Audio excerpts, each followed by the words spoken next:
Good morning, everyone, and welcome back to Profit Audio. My name is Griffin, and today I'm joined in the studio by Joel Davies. Hello. Joel is going to be taking us through implementing audio into video games using a piece of free software called FMod. Joel, take it away. Hopefully you guys have heard of FMod, this website here, fmod.com. It's a really great program. It's free and you can basically take sounds and implement them into Unity, Unreal, really learn a lot about how games designers make games. Let's have a look. So basically the game that is called Dungeons and Dating, and it's an isometric sort of dungeon crawler. Profit Audio has made some music. Which tracks did you make? The three of us in Profit Audio made a number of the tracks. The ones that I made specifically were the tracks for the main menu,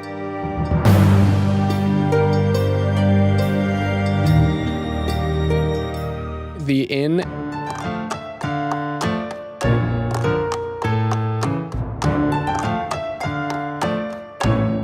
and Callista's theme.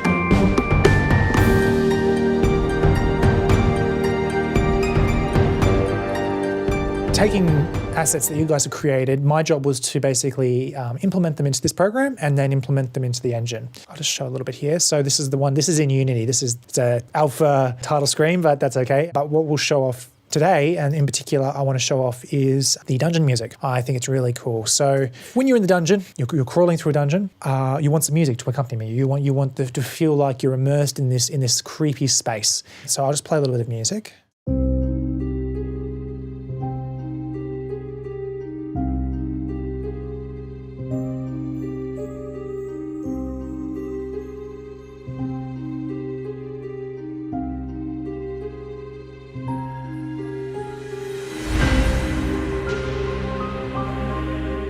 So basically, yeah, what we're trying to do is create this atmosphere inside this dungeon.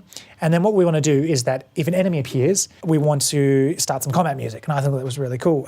So what we have here, the engine is tracking some variables, particularly one that we've made is called combat intensity. And so when combat intensity is higher than none, so it could be low, medium, or high, the music goes to certain parts of the combat track. So we have a combat track here and an exploration track here. This one here, this combat low, that's where we want the low intensity of combat to start. This is where the medium combat intensity starts, and this is where the high combat intensity starts.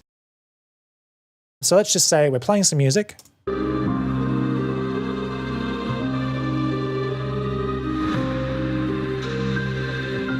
We're walking through the dungeon, and then all of a sudden, as the music's playing, we get into combat.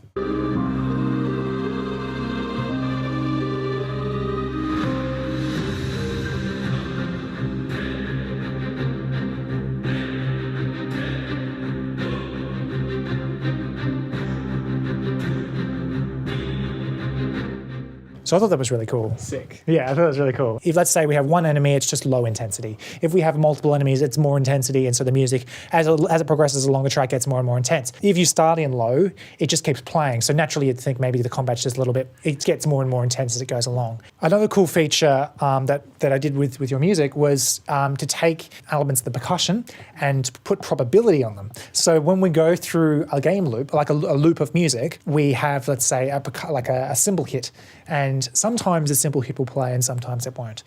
Just to create variation. When you're playing a track, you can see that the colors of the track light up, and that's to signify that the track is going to be played or is being played. If the cursor, if it goes over it and it doesn't go colored, as you can see just that one there, that means it didn't play. So that means that it rolled the other 50%. This clip here, which is it's a pizzicato string hit, it has a probability of 50% to play or not play. So in that particular instance, it didn't play, but that one did. And these all have it. Some of them don't. So this one doesn't. The reason it doesn't is because it's at the end of a loop. This may transition to a different section. So we just need to make sure we have that first initial hit of the pizz string before we go to the next section, or it'll clip.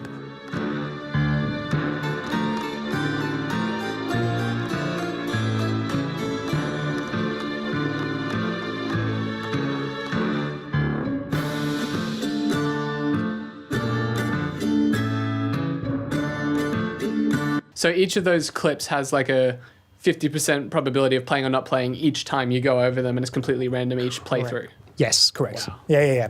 And another thing I've done here as well, you've got these things called transitions. So this one here, this is a transition signpost. So when it hits here, it has a 50% chance of going back to the start. In that instance, it didn't. It went continued on to quiet intro. 25% chance that we're going to go to the quiet introduction. There's two starts up here. So I've got like this quiet introduction or the full introduction, which is the start. So this one here, when it hits here, it could just go back completely to the start. And then you can see here a little bit of a clip. So that's another thing I've just got to fix as well. So as you can see here, so this part here is playing, this little upbeat on the pits, and that played. So what that did is it clipped when it transitioned back. So I've just got to make sure that if it's going to transition back, do not play this clip. So just bearing in mind, making sure that if we're going to work with so many puzzle pieces, we can't clip, we can't cut things, we can't cut transients. It's got to be smooth. Everything's got to flow and sound nice. Hey everyone, just popping in really quickly to say thank you for watching the first episode of this series. I'm really sorry about the technical issues we were experiencing with the recording. Unfortunately, sometimes these things happen. There's not really much that anyone can do about it. But if you liked what you saw, feel free to subscribe. We have a lot more content in the pipeline for you guys. In the next couple episodes of this series, we're going to be talking more about conditional music and non-linear music, as well as sound effects in video games and implementing them. And I'm going to be talking a little bit about writing music for games. Once again, thank you guys so much for watching. I've been Griffin from Profit Audio, and I hope you have a nice day.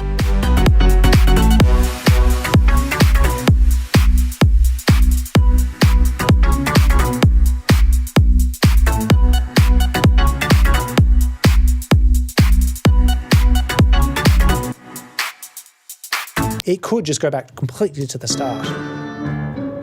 But it didn't. Let's try it again. But it didn't. But it didn't. Okay, let's make it 100% chance it'll do it.